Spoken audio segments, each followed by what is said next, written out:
Let's begin with a story that has been developing just over the last few hours. The largest domain server on the internet, GODADDY.com, was taken down today, shutting down thousands and potentially millions of websites. Now, the Twitter user @anonymous03R wrote, "The attack is not coming from Anonymous Collective. The attack is coming only from me," and went on to say that the action is being carried out to test how the cybersecurity is safe and for more reasons that I cannot talk now.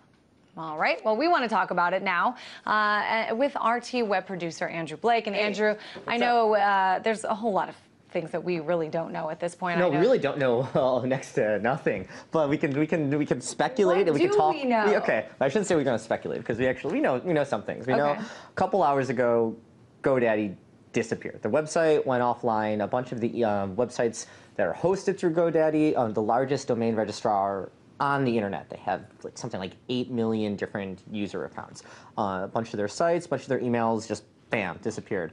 And actually, GoDaddy's come out maybe 2 or 3 times in the last few hours just to say, hey, we're working on it, hold tight. They haven't actually gone on the record to say what happened. The only person who is taking credit is this one person, this anonymous, we have to bring you up to date on your leet speak. That's anonymous owner. He was a 3. That's a 3. Yeah. It's a backwards E. Yeah, those nerds. That's how they get you. Okay. So we have this one person who's taking credit for it. Did they do it? We don't know. They're saying they are. We can believe them. It's really tough when we talk about Anonymous, especially because we don't know anything. We don't know IDs, we don't know identities, we don't know pictures, we don't know locations. I mean, I'm sure that this has gotten enough attention from around the world in the last few hours that the feds are already on the way to whoever has this account set up.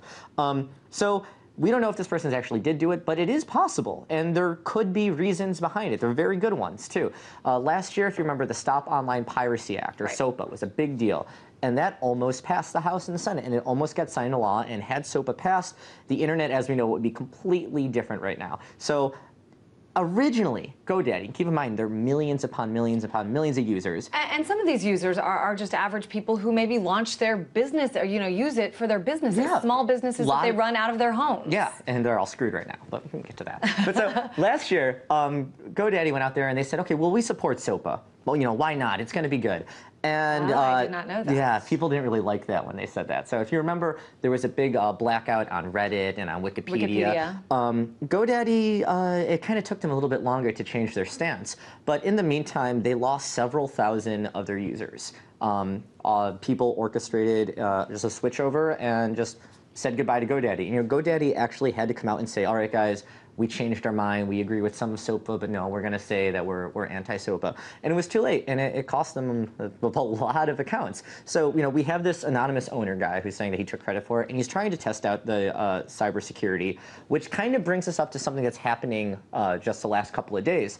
On Friday, it was reported that the White House is drafting an executive order that they might have to put out there if the Senate and Congress can't come to terms with a new cybersecurity legislation. We know that there's a thing called CISPA that was up for a vote a few months ago. And the Senate and the House, however, haven't been able to actually agree on a concise cybersecurity legislation. And we see similar pieces of legislation being passed or at least taken up in other countries as well. And things like CISPA, when it was first being brought up a few months ago, people were saying, oh, this is just SOPA back from the dead. Now, we don't know if GoDaddy supports CISPA. In fact, they really haven't said anything. There's one statement, if you dig up online a few months back, someone from GoDaddy says, we don't know. We're unsure. So we do know that the White House, however, is planning on launching their own kind of cybersecurity legislation. And when's that supposed to happen? Well, the news broke on Friday. The White House could do it whenever. And if we know anything about President Obama's executive orders, it'll probably be signed in the middle of the night, and no one will know until it's too late. So we're connecting some dots here, of course. The fact that GoDaddy at one time supported SOPA did go back on that decision, but it took a while. The point is, there's reason to believe that people don't like GoDaddy for legitimate excuses. Okay. Yes, yeah. Let's talk a little bit about Anonymous, because this anonymous owner, not owned 3R. So you're learning, all right. I'm learning. Is apparently a member of Anonymous. But when we talk, and I want to talk more broadly about this because this could happen in the future.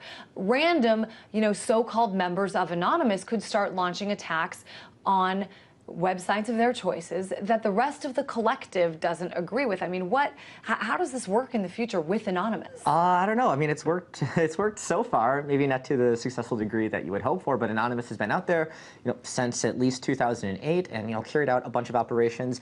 Not everyone who participates under the umbrella agrees with their exact motives and their reasons and what they've done, but it's happened before. There was actually a case a few years ago where someone took credit for the big blockade and attack when PayPal blocked distributions to WikiLeaks. Someone actually took credit for that, lied, had nothing to do with it, and they were arrested and thrown in jail. And eventually, the feds realized, oh, that's not the right person. Yeah. So it's interesting because there's not a democratic system here in which Anonymous takes votes on what to launch attacks on. Yeah. So we need to be clear. This isn't. We don't know that this was a anonymous operation. Anonymous being the collective group. We know that someone claiming to be a member of Anonymous is taking credit, and hopefully within the next few hours, either this person or GoDaddy will should come out with a legitimate statement and explain what the hell happened. Because right now we think could have been a DDoS attack, could have been SQL injection, JavaScript injection. Distributed denial of service attack, DDoS. You're learning so quickly. Wow. I'm getting it. So that's what I kind of understood happened here, but we still don't know that either. Something happened. The DNS servers at GoDaddy went down. How that happened, if someone orchestrated a bunch of botnets to attack them, if someone is just really, really, really smart, or maybe someone joked online, maybe someone just tripped over an Ethernet cable at GoDaddy. So. And I should mention, just a few hours ago, I went over to your desk to find out more about this, but you were very, very busy working on this, so we appreciate all the work that you're doing on this, and give us an update when there is one. That's why I make the big bucks. Yep. Well, of course. Of course, RT Web producer Andrew Blake. It's always fun to have you on. Thanks, Chrissy.